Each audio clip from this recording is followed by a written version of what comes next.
Hello, everyone, and welcome to another exciting episode of the Ultimate Comics Podcast. My name is Nabeel Gaber, and I'm one of your hosts. I'm Josh Kang, the other host. And this is the podcast where we usually talk about Ultimate Marvel, an imprint of Marvel that began in the early 2000s. But this week, we wanted to have a little fun special episode.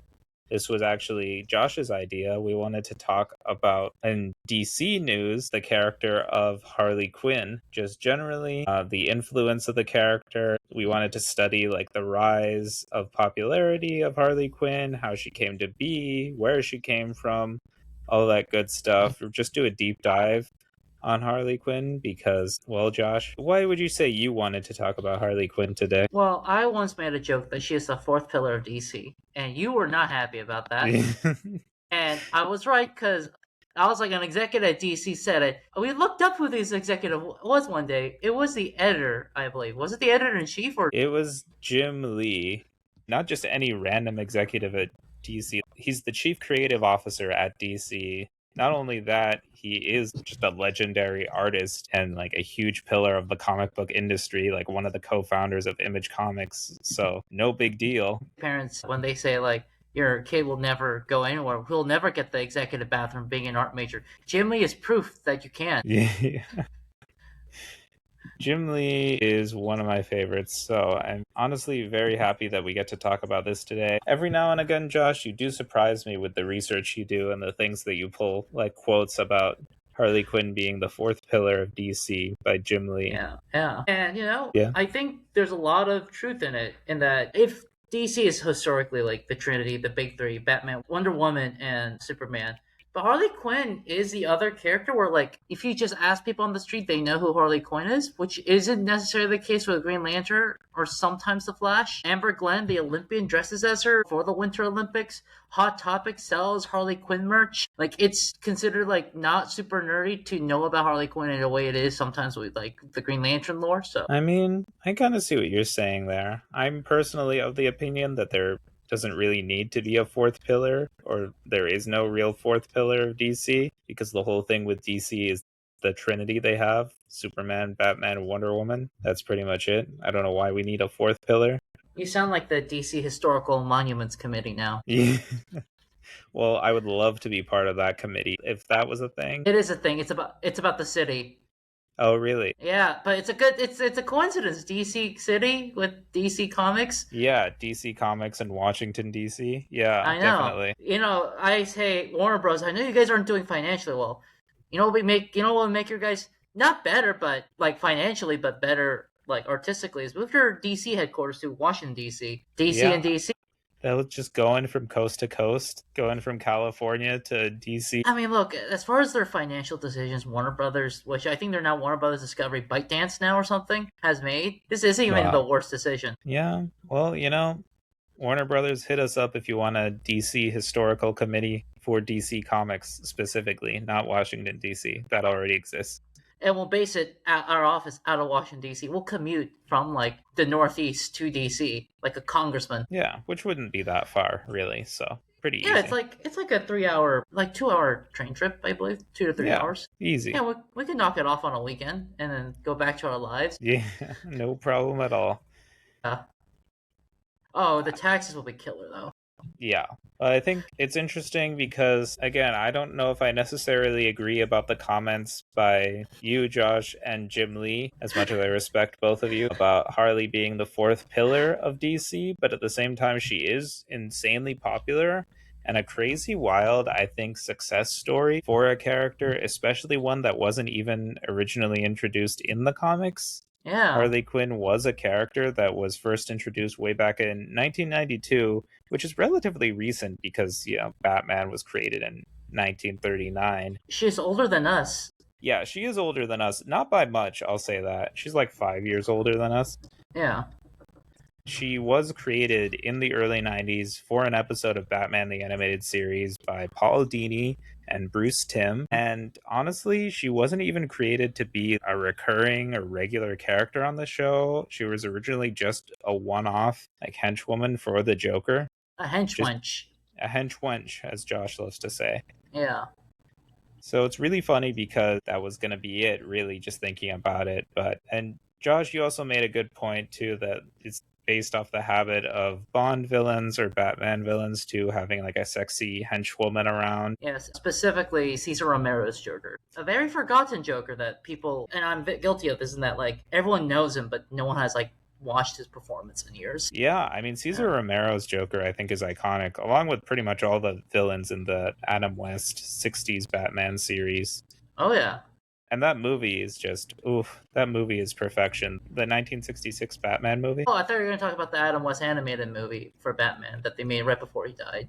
those were fun too, for sure. Yeah. But I think what is iconic is the one that came out at the same time as the TV series. Everyone who plays those villains, you got Cesar Romero, you've got Frank Gorshin as the Riddler. Eartha Kitt is one of the Catwomen, but then you've got Julie Newmar, Lee Merriweather, like all of them iconic as Catwoman. You've got Huh. Burgess Meredith as the Penguin. You know, they switched out, I believe, Eartha Kitt because Lady Bird Johnson, the first lady, complained about the show. Really? Yeah, because she said something bad about the Vietnam War. And so either her or her husband, and then her husband, the president, said it was her, says, like, you can't hire this actress again. She's saying bad shit about me. Kick her That's out. crazy.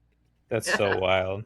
It also means that one of them was watching Batman in the White Yeah, House. I mean, it was a cultural phenomenon. The Adam Yeah. West, Burt Ward Batman series, like everyone was watching that. Yeah, it also just kind of reminds me how I forgot the name of the actress and the character. Like one of the actors for Star Trek was about to quit until she found out Martin Luther King Jr. watches Star Trek. Wow, that's Yeah, pretty cool. yeah. If I found So, out that MLK was watching the show I was on, I'd be like, damn, I'm somebody. Like this civil rights leader and like soon to be historical figure and champion for the oppressed, Martin Luther King Jr., he's watching my show. Like that's pretty cool. I'm basically a hero, right? he was like, man, I've had some hard times doing the civil rights. I need to relax so I could do more civil rights stuff by watching Star Trek. And you gotta go, I'm helping him, I guess. I'm like, damn, I'm providing entertainment for MLK. Yeah, That's insane. yeah. But anyways, we've gotten a little off track here. But life would be a dream if I entertained MLK Jr. Anyways, yeah, but it's true. In the 60s Batman series, a lot of the villains did have like a sexy henchwoman hanging around. And so Harley Quinn was a lot like that archetype and that trope when she was first introduced. Yeah. She was based off of Arlene Sorkin because Paul Dini, who co created Harley Quinn, he was actually friends with Arlene Sorkin in From college. college. Yeah. Yeah, and he saw her on an episode of Days of Our Lives, and she was wearing a Harlequin outfit, and he was like, "Hey, now look at that! That's an idea." Like that was Yeah. inspiration for the character. The name also comes from Arlene. It's Hi Harley is Hey Arlene. That's Like I'm true. not Yeah. I'm not making a joke that it's the name one of the reasons they Yeah. called her Harley Quinn. So they brought her in. They're like, hey, your friend just needs an extra henchwench on the show. Just do some stuff. And apparently, Bruce, Tim, and Paul Dini did not think it was just gonna. They thought it was gonna be one off. Maybe she'll become a recurring character. But Yeah. they outright said no. She stole the show, and then they animated it, and they like the way she was animated. Absolutely, they were like, no, she's gonna be big. Yeah, and what's really funny is Arlene Sorkin inspired the character, and then they got Arlene Sorkin to voice the character, and Yeah. that's incredible. I think just the fact that she could be both the inspiration and the actual voice of the character, Yeah. like Yeah. that's iconic. She made that character. Yeah, like so much of that character was built around her, and like some of those things have since changed, but like because of the way Arlene Sorkin played her so naturally, because the character was written around her and written for her, it allowed the character when it was time to just become so much bigger. Yeah, and I Um, think yeah, as you see like her coming back more and more over the course of Batman the Animated Series, you can tell how much she steals the show because episodes gradually become more and more focused on the character of Harley Quinn. You yeah, know, she comes back for an episode every now and then to be like a henchwoman. She comes back for like the laughing fish on some occasions or any other episode where she's just in the background just being extra added comic relief as the Joker's henchwoman and his love interest. But then you get episodes like Harley Quinnade, which, while it does feature the Joker, is more focused on Harley because it's really about Harley helping Batman find the Joker and stop his plot to blow up Gotham. But it is very heavily focused on Harley and developing her character and spotlighting her. And then you just get episodes like Harley's Holiday, which doesn't even feature the Joker at all. Like, it's entirely focused on Harley Quinn trying to go straight and redeem herself from a life of crime and clean her record. with hyenas. Yes, with hyenas, her babies. The big one, her first non-Joker centric episode, though Joker is in it, is actually Harley and Ivy. Fun fact. Yes, that's Another very huge. influential episode. It's such an important episode because that is the basis for what we know now as the romantic relationship now between Harley Quinn and Poison Ivy. Yeah. Like an iconic queer couple in DC Comics. I think it's like an incredible kind of Thelma and Louise inspiration you can see there in that episode. And that forms the basis for the relationship between these characters. I really need to watch that, Thelma and Louise. Also, fun fact: Harley Quinn does get powers in that episode because Poison Ivy injects her with a chemical, with a antibody to Ares, so she can't get poisoned. Yeah, it makes her immune to the poisons and the toxins that Poison Ivy is spewing out. Yeah. It's the only way they can live together, and they were roommates. Well, I think in the show they were roommates. Now we know they're not just roommates. Yeah, but I mean, come on, man. Yeah. I think we've discussed this in the past, but I'm saying, man, the subtext was there. I've lived with lesbians almost my entire adult life, and I did not see any like subtext in that episode. Okay, all right. Yeah. We're gonna have to agree to disagree there. Yeah. So her famous backstory is from Joker's Mad Love. I believe is that the episode's name? Yeah, it's called Mad Love. But it was actually in a comic at first, beat Batman the Animated Series comic, and where she was revealed she was Joker's therapist of some kind. Comics always switch between psychiatrist and psychologist, which is not like I get it if it's between universes, but like in real life, it's like no, there's a difference between a psychologist and a psychiatrist. Yeah, so, that's true. Yeah, like they sometimes use the term interchangeable, which I get annoyed with for some reason. Yeah, I mean there is a difference, really. So yeah, but yeah, they don't really care about the difference when they use that here. Yeah, but yeah, like you're saying, Mad Love that's the big origin for Harley Quinn, and they delve into how she came to be so intertwined with the Joker, what her connection was to him, who she was before, and how she kind of like fell down this rabbit hole. And they kind of also at the same time show that this is a straight up abusive relationship she has with the Joker. It's like, for a kid show, it's very good at portraying an abusive relationship. But I was going to say the comic that episode was based off of won an Eisner Award. Yeah, well, it's a great comic, Mad Love. And then a great episode that they made out of it afterwards. Yeah. But it's so like important just for defining the character of Harley Quinn and her relationship with the Joker. And it was before she was even introduced in the main DC continuity in those comics. So like so much of this character was formed before she was even introduced to the DC canon, which I think was so interesting. And she was still like a huge hit. I think in that way, I thought she was kind of similar to the Ultimate Universe, which we usually do our episodes on, which is about like, this is a universe that's like, people kind of sometimes forget about it, but like it's just been so influential in mainstream comics and the way people read and see those comics in other media. But in many regards, like she's kind of really similar now. And like now that I think about it, and you and I were just talking about this, to Deadpool.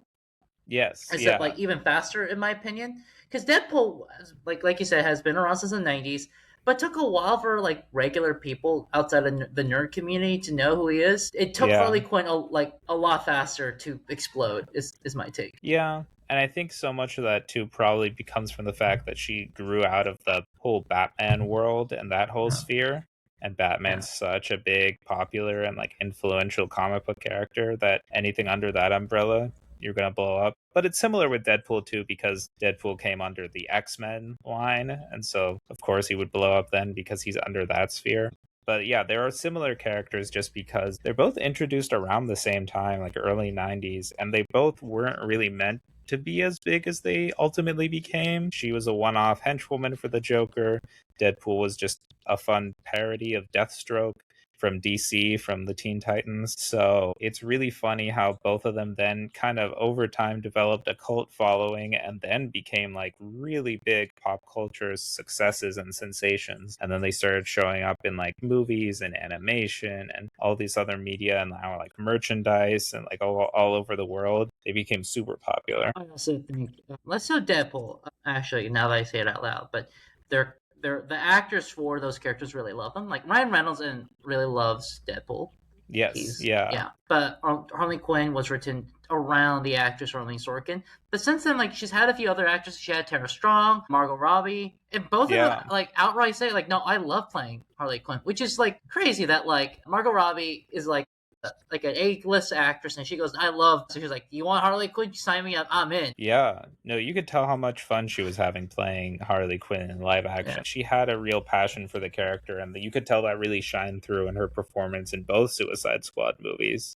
And the Harley Quinn movie. There's a Harley Quinn Yes. movie. Underrated movie because it came out during COVID, but Yes, we'll get into that in a little bit, but yeah, I think because of just how endearing and fun characters like Deadpool and Harley Quinn could be, like no wonder actors like Ryan Reynolds for Deadpool and then Margot Robbie for Harley Quinn, no wonder they loved portraying them so much just because they're both kind of wacky, both kind of zany, both kind of unhinged and unpredictable. So there's a lot you can do with those characters when you're playing them as an actor. there was basically a Harley Quinn class, by the way, in Trinity when we went there, which is the school you and I went to, Nabeel and I went to. But that, There was a class on Harley Quinn? yeah, Dr. Tam, the Asian, because feminists, like women's and gender studies at our school was its own department, but it didn't have its own building because they used mostly professors from other departments. If Mm.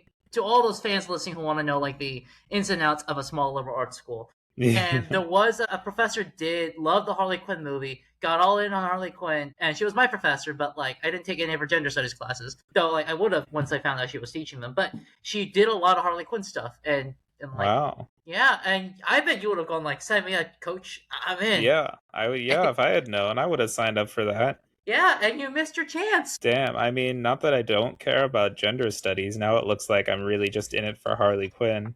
I At mean, the same time, there was only so many credits hours that I could like take at once. You know, I was a yeah. psych major. I was a busy guy. I mean, I also didn't take it. Yeah, so But damn, what could have I only, been? yeah, I only learned about it because I took her for another class to fill up my schedule, and she was like, "Yeah, and also here's something from my gender studies class," and it was all Harley Quinn stuff. I was like, "What is this?" Yeah, It's, that's awesome, man. yeah, We could have been learning about Harley Quinn in school. I know. It's always crazy about like what, because like PhDs, as some of our listeners and Nabil knows, get really oddly specific, and they just sometimes Yeah, get like, yeah, really hyper focused on certain things. yeah, Well, what's really interesting then is, you get all this development for Harley Quinn in like the 7 years before she's even introduced in the comics. But then finally, it's crazy because in 1999's Batman Harley Quinn one shot, she finally got brought in to the main comics by Paul Dini, one of her creators, and the artist Yvel Guichet. I hope I'm saying that right. And it's pretty cool. Like then from then on, she became on and off like a mainstay of Batman's rogues gallery in the comics. It was just cool that she finally had her place in main DC continuity. So that was huge. And that actually got her first solo series about a year later in 2000 by Carl Kessel and Terry Dodson. And this was a huge one because it was really just about her breaking off from the Joker and doing her own thing as a criminal. So that's also pretty huge for that reason. Not only does she have a solo ongoing, but it's one that doesn't feature the Joker, who she was attached to for a while. yeah. And it went for 38 issues. So that's pretty successful, honestly.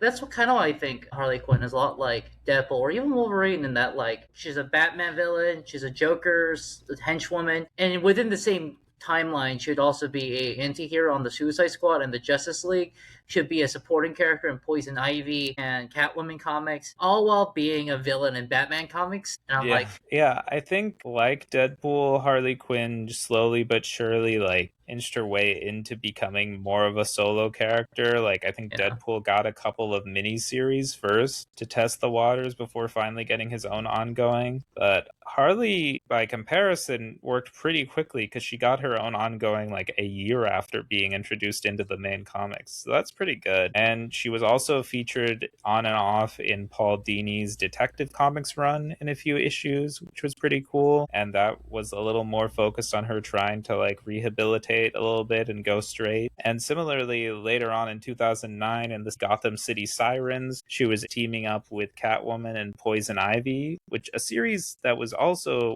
for the first several issues at least, written by Paul Dini. So you can tell how much of a hand Paul Dini had as a writer in shaping this character, not only in helping co-create her, but also like writing her, bringing her into the main continuity in the comics, and just establishing her as her own thing outside of just the Joker. Yeah, like because I don't like he didn't think this was gonna be big, but this is like his baby. This Zatanna, well, Zatanna and Paul Dini have like a weirder relationship, but Yeah, because he didn't create Zatanna, but he does love Zatanna. yeah, because I mean, I believe the way Zatanna is drawn in the DCAU is based on his wife, who's a magician. So, Oh my gosh, I had no idea. oh, you didn't know? He's married No. to, I think her name is like Misty Lee. She's a famous magician. She voiced Aunt May in the Ultimate Spider-Man TV show. She's also the voice of the female zombie in the Last of Us video games, which came before the show. Right. But everyone goes like, yeah, we don't know what came first, and also like his relationship with Zatanna is like a weird, unrequited crush. It's weirdly sexual because he's literally married to like a female magician, and we don't know what came first. Yeah, I was like, did he marry his wife because of Zatanna? Does he love Zatanna because of his wife? Like, Yeah, that's I think she may have crazy. voiced Zatanna. She voiced Zatanna a few times too, and she dresses up as Zatanna, or she used to. And they're now old. Dang. Paul Yeah, Dini is living the dream. I know.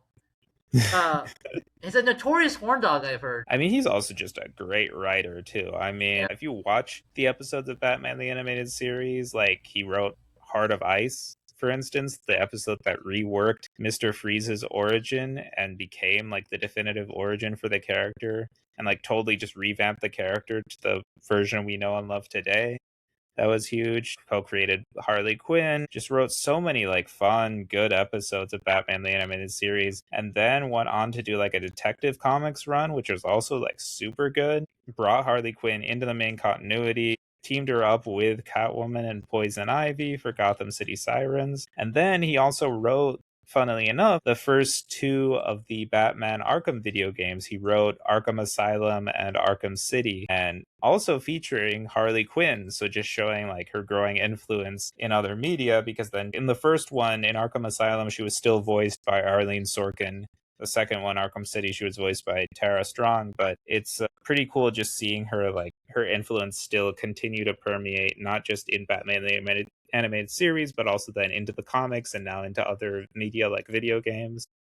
she was also in Batman: Brave and the Bold. Yeah, I didn't know that, man. Yeah, she had a completely different character design, but she was in Batman: Brave and the Bold. They changed her from looking like a Harley Quinn clown, more like a zombie clown, Mm, like in the Bride of Frankenstein way. And she was a much smaller character, but she was in Batman: Brave and the yeah. Bold. So, and I believe that's her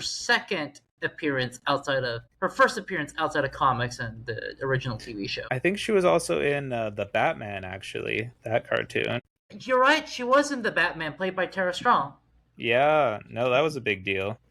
where she plays Dr. Phil. She's a Yeah. Dr. Phil character. No, exactly. And so it's like a similar but not quite the same origin that she had originally in Yeah, the animated series and in the comics. But yeah, they brought her in there. So Harley Quinn then just kept on going into other media outside of the comics once she was brought in. She was that yeah, popular. yeah. But I think the real like big break Harley Quinn got came in the New 52. This was a huge turning point because then she got featured in the Suicide Squad when DC like relaunched their entire line of comics, rebooted the whole universe, and Harley Quinn was now like on the cover of the first issue of Suicide Squad and part of that main team. And this was a huge thing because she was away from the Joker, just on the Suicide Squad. And now, since then, she has been known as a mainstay of the Suicide Squad ever since then. Like, this was the first time she actually was part of that team. But Yeah. now it's kind of hard to imagine it without her in like comics and other media as well. Even Like, Arrow tried to have her on the Suicide Squad. yes, she was like on. There's like a deleted scene with like Tara Strong voicing like Harley Quinn, like who you Yeah, don't really see, but she's like in her cell trying to get out, but they don't let her out. yeah. I think there were plans originally to have Harley Quinn, but they got scrapped, and that was part of the Suicide Squad because they had the Suicide Squad briefly on Arrow. I in the deleted scenes and in the movie Suicide Squad, which I feel we're going to talk about later. I love how like the government's reaction to having Harley Quinn on the team is always like, yeah, I don't know about Harley Quinn. Isn't she like the lovers with Joker? And everyone, Yeah. all the generals are always like, I don't know. It's like You can have like Deadshot as an assassin, but Harley Quinn, we're pretty sure is like a deranged killer or a terrorist. Yeah, she's So unhinged. She's a wild card. She was heavily involved with the Joker. Like, this is not a good idea, guys. What's going on? yeah, But also, the Suicide Squad in the New 52, this is when her look got totally revamped because usually she was just wearing the Jester, like Harlequin outfit. And I think the first time you see it updated a little bit is in like the Batman Arkham video games where she's like in the first one she's wearing like the sexy like nurse outfit or whatever that she's got with like the shirt like basically ripped open and like the short skirt and stuff. The second one is in Batman Arkham City too, where she also has like a very updated look. But in the comics, she didn't get her look updated until the New 52, and since then I don't really think she's gone back to the traditional Harlequin outfit. I think she does sometimes, but when she's in the Harley Quinn outfit, it's always seen as a flashback. Right. Yeah, Yeah. exactly. A flashback to older times when she was just a mere henchwoman slash girlfriend of the Joker. And this is also when she gets turned white like the Joker for the first time, where her skin's bleached. Right, because Yeah. originally it was just that she was the Joker's therapist at Arkham Asylum and then he like corrupted her, but now in the New 52 her new origin is that she also fell into a vat of chemicals like the Joker. Or he And pushed her in. yeah, he pushed her in, and that was then adapted into the movies too. Yeah. So that became a new thing because originally she literally did just paint her skin rather than like have her skin bleached by toxic chemicals. I love how it alternates between her like becoming like this is a baptism into supervillainy. It's very like religious like metaphors. Other times it's just like no, he's an abusive dick. He just pushed her in when she said no. Yeah. Yeah, I think it's because, like, that's the thing about it. Like, a lot of abusive relationships, it seems like it did start off pretty well. And, like, he seemed really sweet and really thoughtful and caring, but he was really playing and manipulating her the whole time. Yeah. And it takes her a while to realize that and break free from the Joker, is the thing. I think like the TV show. I know it was before a lot of the characterization was built up. Summarized the best, where Harley Quinn wants to get rid of the Batman so she and Joker could be together because Joker's always distracted fighting Batman. Joker does not like her plans to be Batman. Batman points out, her plans would have worked. I would have been killed by her if Yeah. you didn't change the and famous that and that was in Mad Love, what we were referring to earlier, which is such a good story because not only does it flesh out and give the backstory to how Harley Quinn became the way she is, but it also gives us this great like present day plot where she does almost succeed in taking out Batman, and it only fails because the Joker intervenes, ironically enough. Like, he's always wanted this, and then he's like, damn it, like, this isn't how you do it. This plan's all screwed up. And it kind of highlights just how, like, nasty and abusive their relationship is. It also highlights, like, Harley Quinn is not, like, just a henchwoman. If she actually puts her mind to it and actually tries to be a villain, which I don't think she always does in the original show, like, I think she's like, she absolutely can kill Batman. Which Batman recognizes. Because she comes off as kind of like flighty and like ditzy and things like that, but she's smart because she was a clinical psychologist. Or a psychiatrist, depending on whatever term they use. It is the difference, so it's hard to tell exactly which one it was. Yeah, in the movie, Harley Quinn movie, she's a psychiatrist because Margot Robbie does say like, "Oh, we'll just surgically extract the thing from you," so that implies she's done it before. So she's smart, clearly, really intelligent. I think it's just hidden under like how mentally unhinged and unwell she is underneath.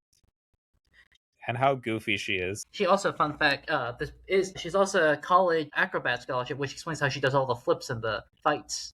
Yeah, so she's like mentally and physically pretty dangerous because she is very acrobatic and skilled as a combatant. And she also carries around like a giant ass mallet a lot of the time. So I love how that was like a joke at first, and now people thought about it like, I don't want to get hit by it. It will just kill you. Yeah, like that's actually dangerous. Yeah. And I think what's really funny is, so it was controversial at first how she like got a new look and joined the Suicide Squad, but eventually it just became the way it is for Harley Quinn. Like, she still has a new look.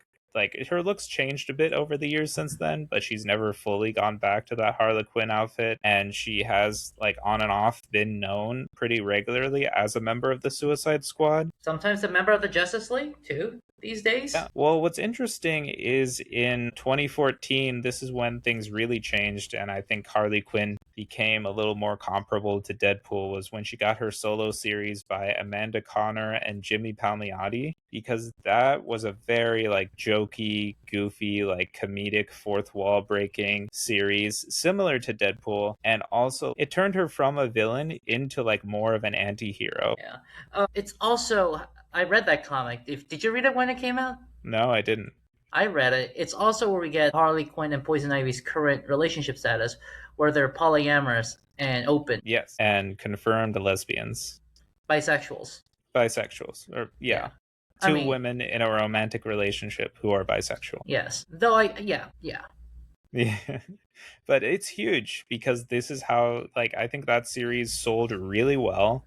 It Yeah. went on like throughout the New 52 from 2014 until 2016 when DC Rebirth started, and then it was relaunched in a new solo series that went on and on. It was like up there with like selling with like Superman and Batman, honestly. Yeah. And she also had a series during the Infinite Frontier campaign by Stephanie Phillips and Riley Rossmo. So, I was gonna say, like, I believe this is when DC realized she's their fourth pillar. Like, her comics made money. People know who she is. yeah, This is also when the Margot Robbie started portraying her in Suicide Squad, which I think you and I discussed is we should talk about as a movie because it's not a good movie. It's been reshot way too many times. yeah. It was made by a director and then it was reshot by a company that just makes trailers because the trailer was so good, but it had a great cast and also it was weirdly influential outside the movie, despite the fact it was not even that great of a movie. If anything, it was a bad movie. Yeah, the first Suicide Squad movie is very bad. I think the casting is really great. I mean, for Yeah. instance, Margot Robbie as Harley Quinn. You've also got Viola Viola Davis Davis. as Amanda Waller. You've got, I think, Will Smith as Deadshot is super good. I think all the Yeah. characters they've got, like, I thought Diablo was cool, Killer Croc. Like, Rick Flag. yeah, I thought it was all done super well. I think the problem was just that the movie was bad. Like the writing was bad, the plot was bad. I think including the Joker was a mistake. Maybe you want to wait before introducing him. I think they rushed it and forced him into that movie just because they're like, oh, it's the Joker. He's super popular. People are gonna watch. Also, do you disagree with me on this, Josh? But I think Jared Leto as the Joker is like actually awful. I was surprised at I how bad it was because like up until then we had never had a bad on-screen Joker. Like I love Cesar Romero, Jack Nicholson, Heath Ledger, may he rest in peace. But my God, Jared Leto somehow managed to prove that you can have a bad on-screen Joker. I disagree with you. We didn't see enough of Joker.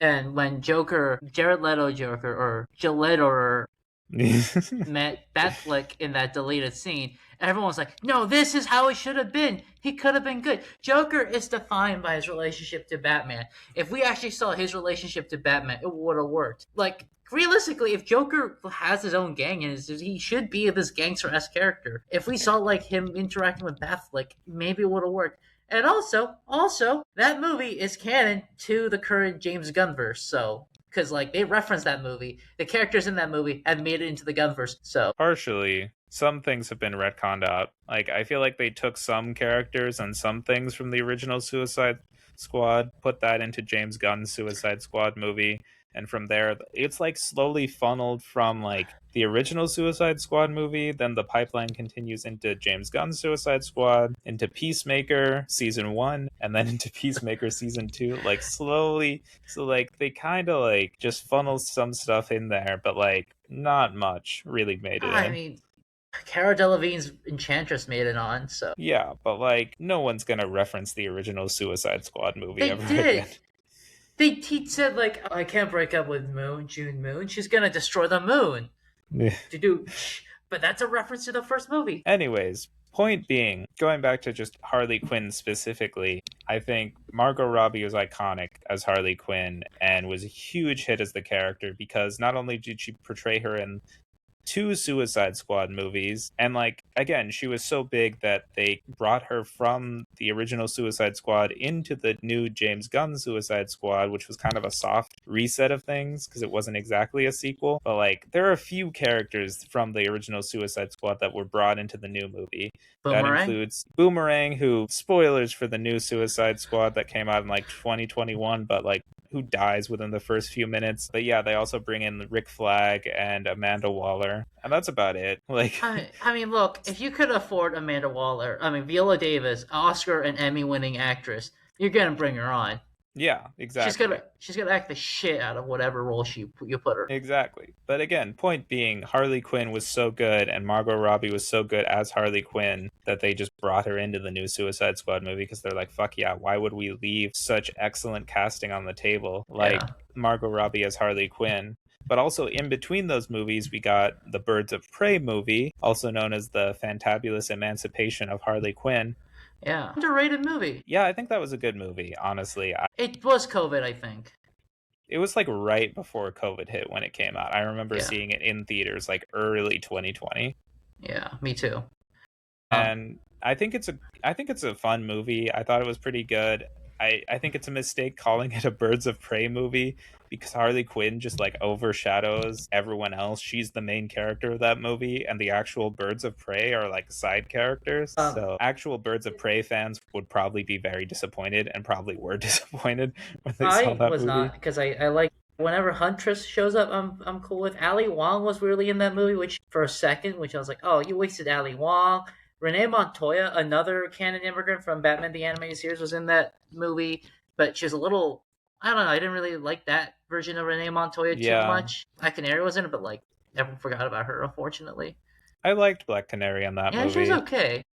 I thought the way they did Cassandra Cain was all wrong. I don't know what Yeah. that was definitely not Cassandra Cain.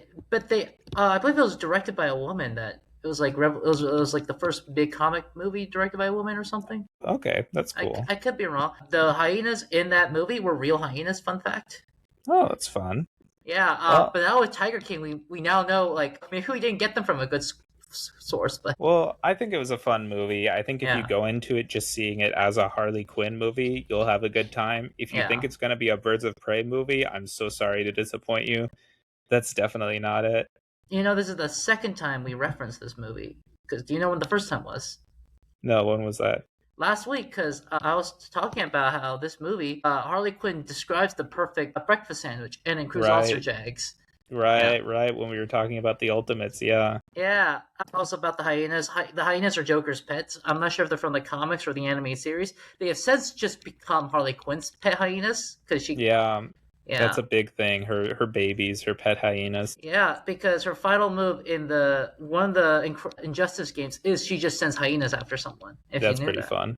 But also around this time, like we are starting to get other Batman media, like Batman Cape Crusader, which came out a few years ago. Before Hmm. that, the Batman video game, Telltale Hearts Batman. Hmm. And those series, Harley Quinn is not connected at all to the Joker. She actually predates the Joker as a clown themed villain. Oh, that's pretty interesting. I didn't know Yeah. that. So it's a problem with a lot of characters like Rogue is that like they are tied to a certain franchise and you always have to know that in the back of your head. That's not the case with Harley Quinn anymore. You don't have to tie her to Batman. You can have her theoretically completely independent of Batman and Joker now. That's true. Especially if you look at like the live action appearances, even 2 out of 3 of her live action appearances don't even have the Joker in the movie. So they're not really tied to Batman or the Joker in any way. Joker was in the Harley Quinn movie because we see her throwing her out of a window. All right. Well, that's like a brief moment. And they mentioned Joker in the last Suicide Squad movie where she bangs a dictator and the dictator goes, I want to bang you because you're the Joker's girlfriend. The Joker is like the second Osama bin Laden. So he's referenced at least. Yes. But like you could totally leave out that reference and it wouldn't change anything. I guess not. Yeah, I guess so. I mean, yeah. Harley Quinn, just over time, you can see as we've been talking, like so many ongoing series and like appearance in video games, cartoons, movies. And I think one of her most popular things was the Harley Quinn animated series, Great show.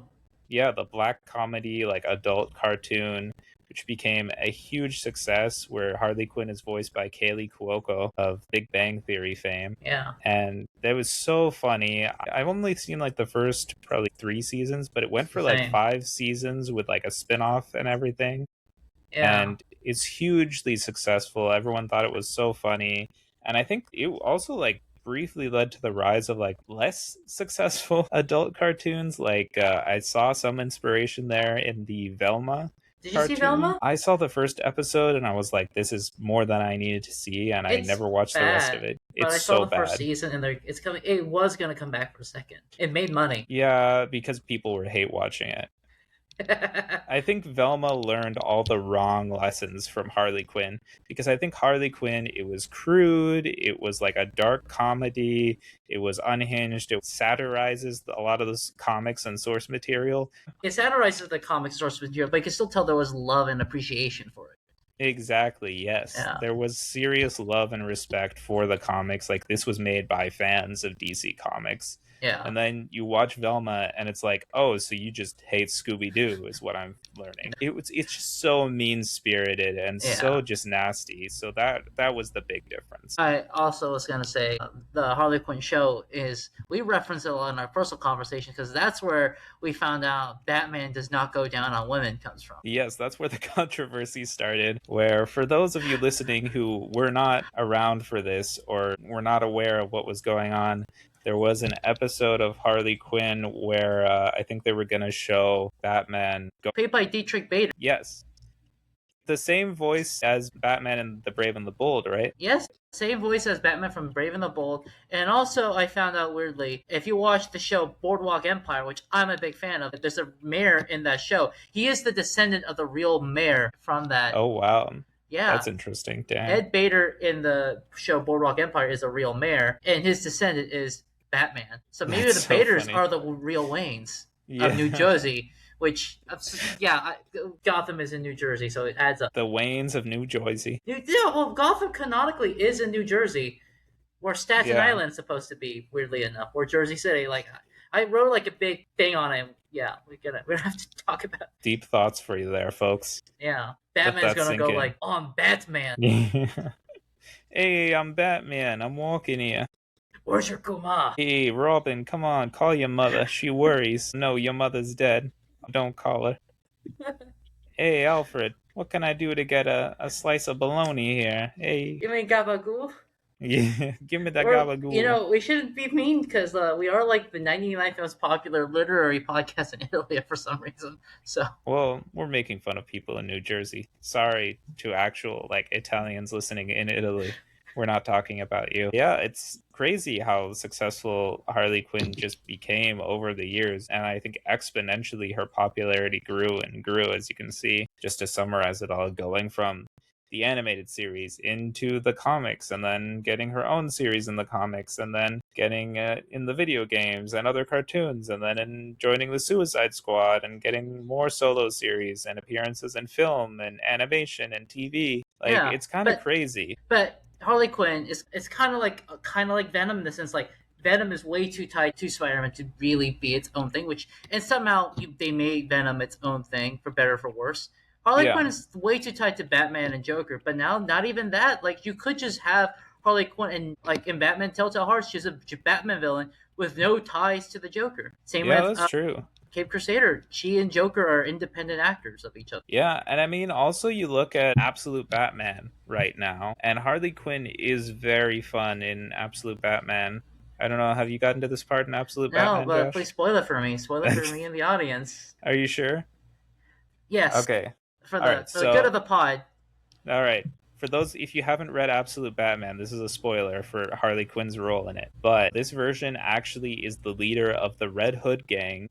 Heard about that, yeah. Everything is like turned on its head in Absolute Batman, which is a lot of fun because the Red Hood gang actually become allies of Batman, and Harley Quinn becomes his partner, really. She kind of feels like this version of Robin, because I know there are actual Robins in Absolute Batman, but they play a totally different role. But just reading the comics, like Harley is very fun. She still has like a sarcastic, like witty, like comical like aspect of her personality, but she's like tough as nails leader of the Red Hood gang and is working with Batman to take on a lot of the forces in Gotham that are led by this version of the Joker. So she has no real connection to him and is her own separate character. I also will say one thing I really like about Harley Quinn is that actors love playing her. Arlene Sorkin loved playing Harley Quinn, as far as I know. Yeah. Tara Strong loves playing Harley Quinn. Margot Robbie and Kaylee Cuoco have all also said they really love being Harley Quinn, and they always jump at an opportunity to be Harley Quinn. Yeah, because she's just fun. I think also like Harley Quinn is like considering how popular it is. If you're Harley Quinn, you are gonna get called back for another reading or an acting session, so it's like stable money. But Margot Robbie, I think, has said like Harley Quinn is one of her favorite characters to play. She prefers Harley Quinn over Barbie. So I mean, because you can do more like goofy, crazy, unhinged, like wacky and violent stuff as Harley Quinn because she has no real like filter to her, yeah, and I think there's something probably liberating about playing that as an yeah, actor. yeah, And there's also the pathos to it too, because she has been through an abusive relationship as well, and yeah. is someone who has gone through this and come out the other side and broken free in a sense, and also has that like baggage and backstory to her, that trauma that like leads her to be a little more sympathetic and probably makes her more sympathetic to seeing other people who are in need and who are in trouble. She's a redeemable DC villain, and there's fun in that. Yeah, because you even look at like recent years in the Batman comics, and I remember when James Tynion the Fourth, he was doing his run on Batman. Harley Quinn played a pretty big role in that as like kind of a member of the Bat family. Honestly, she was working really closely with Batman, especially in the Joker War storyline, where she helped him like take down the Joker, which was a huge one. So Yep. it's a big deal. And if you look at like, I was also going to mention, I almost forgot, the Injustice video game. She became really popular in the prequel comic that Tom Taylor wrote, the Injustice Gods Among Us prequel. She has a lot of really fun moments and like fun like goofy pieces of dialogue and famous panels, like when she convinces Green Arrow to change the name of the Arrow Cave to the Quiver, because she's like, if you're Green Arrow, wouldn't you rather call this like the Quiver? And he's like, that is actually better. So in the Injustice world, it's like Batman is leading a rebel resistance to Superman. A big part of the Batman faction is the Joker's like a street gang that's anti-Superman, and they're led by Harley Quinn. Like in a lot of versions, she does basically become like a Batman, as like not a sidekick, but like a big helper in his world. Yeah, exactly. She Yeah, really stands on her own, like apart from the Joker in a yeah, lot of ways now. In universe and also just like outside of that, she has broken free and gained a lot of independence from her original role as just like a random henchwoman for the Joker, and then yeah. later his like love interest and girlfriend. She takes on a whole new life of her own. And I think especially when you go the anti-hero angle, there's a lot that you can sell about that part of the character too, Oh yeah, totally. which is where the Deadpoolification of it all comes in. So I think you saying all that means you do acknowledge she is the fourth pillar of DC now. I said nothing of a sort. I'm Uh, still. well, look. If you're DC, if you're the accountant for DC or the CFO, you go like, man, if we have to do the three pillars that make the most money and have the most influence, it will be Batman, Superman, Wonder Woman, Harley Quinn. She's not a fad. She's not a fad, that's for sure. She's been around for over 30 years now, so she's clearly not going anywhere anytime soon. Yeah. And she is a very popular character. I'll give her that. I don't know if I'd necessarily put her right up there as the fourth pillar of DC. I think her comics are more popular than Wonder Woman and maybe even Superman comics. I think only maybe Batman comics Really? do financially better than Harley Quinn comics and Harley Quinn media. And also Batman media also has her in it, so That is so crazy. Oh my gosh. Saying that she probably does better than Superman and Wonder Woman. financially, yeah, I bet. Man, I think she's probably like more marketable and someone you can sell better than like Green Lantern or the Flash. But I don't know. I cannot morally say she's the fourth pillar of the DC universe. I maintain there is no fourth pillar. Why don't we, you and I, call and email different comic book stores or maybe even DC itself and go like, hey, do you sell more like DC comics of the DC comics you sell? Now, it's also weird we call it DC Comics because DC stands for Detective Comics, so we're calling it Yeah. Detective Comics. Yeah. Of the DC Comics, which are the most popular ones Yes. financially and number wise? And I bet it'll be Harley Quinn 1 or 2 all the time. Yeah. Just doing my research, I have read that like her ongoing series during the New 52 and DC Rebirth was a top seller and, did really well critically. So I'm not doubting that she sells well. It's just, man, fourth pillar of the DC universe, that's crazy. That's like saying Deadpool would be like the fourth pillar of the Marvel universe. I think he is at this point financially. All right, all right. Here's a fun little exercise. What are your four pillars of Marvel? Wolverine, Okay. Spider-Man. Yeah. Well, I mean, Marvel never had that trilogy, so Yeah, I mean, if you look at like the Avengers Trinity in Marvel, that's Captain America, Iron Man, Thor. yeah. But that's what's different about DC is I think DC has their most popular heroes in like the Justice League. Marvel, some of their most popular are on the Avengers, but not all of them. Because I do know, like, when Marvel was doing the MCU, no one wanted to do an Avengers movie because they're like, these are the useless or the least financially viable characters. Yeah, and I don't know if I necessarily believe like what a lot of people said about the Avengers being like B tier or whatever, like before the MCU, but they definitely weren't as popular as they are now. Yeah. I will say, when the Knicks had their parade, a lot of Spider-Men got arrested. A lot of Spider-Men showed up in the parade. Yeah, so obviously Spider-Man's on there. Spider-Man's on there. Wolverine's on there because he's in a ton of comics. Right. Maybe the Avengers should just, as a collective, be that third pillar. That's so cheap. Yeah, yeah. Putting a whole team.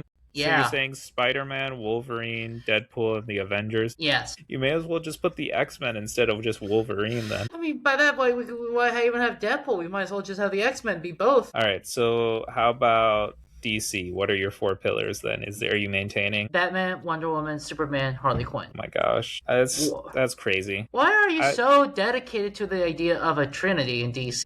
Because that's how it is. Superman, Batman, and Wonder Woman. Everyone knows them. Everybody loves them. They're pop culture icons. I know Harley Quinn's become really popular. I just don't know if she's at that same level as those three. I think the fact you could buy Harley Quinn merch everywhere now means she is. Well, I know my personal trinity for Marvel would probably be Spider-Man, Wolverine, and the Hulk. But finding the fourth one is pretty tough. I would either say like Captain America, maybe The Thing. Why not Captain America? Because I know he financially wasn't big in the 90s, but like his influential in the military, he was like World War II era propaganda, and that doesn't go away. Yeah, you're right. I'll put Captain America there. Yeah. Lawrence Arabia wrote a book called The Seven Pillars of Wisdom. So why do we need 3 pillars? Why can't we have 7? So you want 7 pillars of DC now? I'm saying we shouldn't be limited to 3 pillars. What is this obsession with 3? Have you ever been in a building with 3 pillars? I've been in a building with 4 pillars, or even 5 pillars. All right, well, we were talking about 4 pillars before, and now you want to go up to 7? I'm saying we could go up to 7 if push comes to shove. Well, if you want to say 7, that's easy. I'll just say the 7 founders of the Justice League. And wow, you are so insistent on keeping Harley Quinn away from pillar. I don't have anything against Harley. I love Harley Quinn. I'm just saying I don't know if she gets up to that level as the rest of the original Justice League. I think she is more influential in the general media and culture than Aquaman. All right, fine. She beats Aquaman and Martian Manhunter for sure. And Aquaman, Martian Manhunter, and even like a lot of people don't know who the Flash or Green Lantern and Green Arrow are. All right, well, Green Lantern got a little shafted because of the 2011 movie, as much as Ryan Reynolds loves to make fun of it. I think Green Arrow and the Flash at least had like their shows on the CW, so that kind of put them in the public consciousness, honestly. Yeah, put them into some public consciousness. I also will say Green Arrow and the show doesn't go by Green Arrow for a good chunk of that show. Yeah, oh my gosh, don't even get me started. The Arrow. I think a lot of people know who the Flash is, but I think it's just if you meet someone on the street who doesn't know who the Flash is, you would not think that's unusual in a way you would if you meet someone on the street who doesn't know who Harley Quinn is. Harley Quinn, people, that's the Joker's girlfriend. That's a clown girl. I don't know. I feel like more people would know about the Flash than Harley Quinn. You know, there are comic stores in Boston. You could call them and you could go like, who makes more money? You are a comic journalist. I'm just doing a story. Fine. You know what? We'll do that. We will also do a poll. Listeners, you can email us in if you want to tell us if you think Harley Quinn is the 4th pillar of the DC universe. Josh, what's our email? ultimatecomicspodcast@gmail.com. That's comics plural, podcast singular. ultimatecomicspodcast@gmail.com. Yeah. You could also just contact us about the comics we read, the podcast in general, or comics as a whole, pretty much anything. And you can also reach us at Ultimate Comics Podcast. We are on Instagram, TikTok, and YouTube. So let us know if you think Harley Quinn is the fourth pillar of the DC universe, and we can settle this once and for all. Look, the editor and the creative guy said it. Just saying. Jim Lee, Chief Creative Officer of DC Comics. Let's put some respect on his name. Yeah, but like if I say them, it's Jim Lee, I can't say editor and the chief creative officer because then that's one person. Yeah. Also, again, legendary artist. Yeah, great guy. We didn't even put his name on the script. Fun fact. You didn't. You could have added it in. I No, you did. did not. Yeah, I am looking did. at the script right. Okay, that was not in there.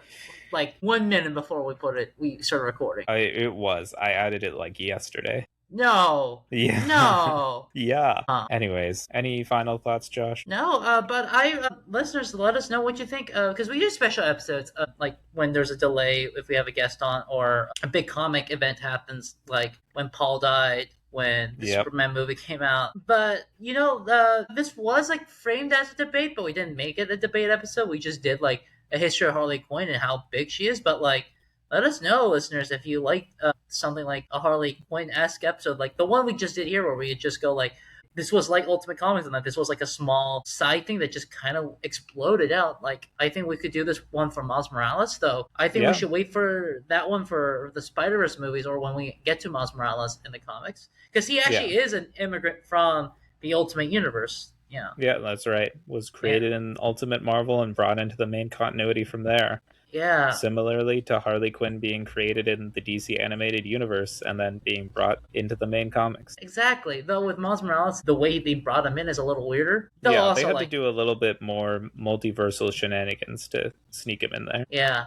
So now there's like 9 Spider-Men just... Same thing, they did the same thing with Spider-Gwen, by the way. There's like 9 Spider-Men just rolling around in New York at any given time. 10 if you count MJ Venom. It's a little much, yeah. But yeah, I think, let us know, write in, comment, let us know what your thoughts are, and if you'd like more special episodes like this. I think it was a lot of fun, just diving into Harley Quinn and how she came to be the character that everyone knows and loves today. But until next time, everyone, we will be doing the Ultimates 11 through 13, finishing up with special guest Annika Falconer.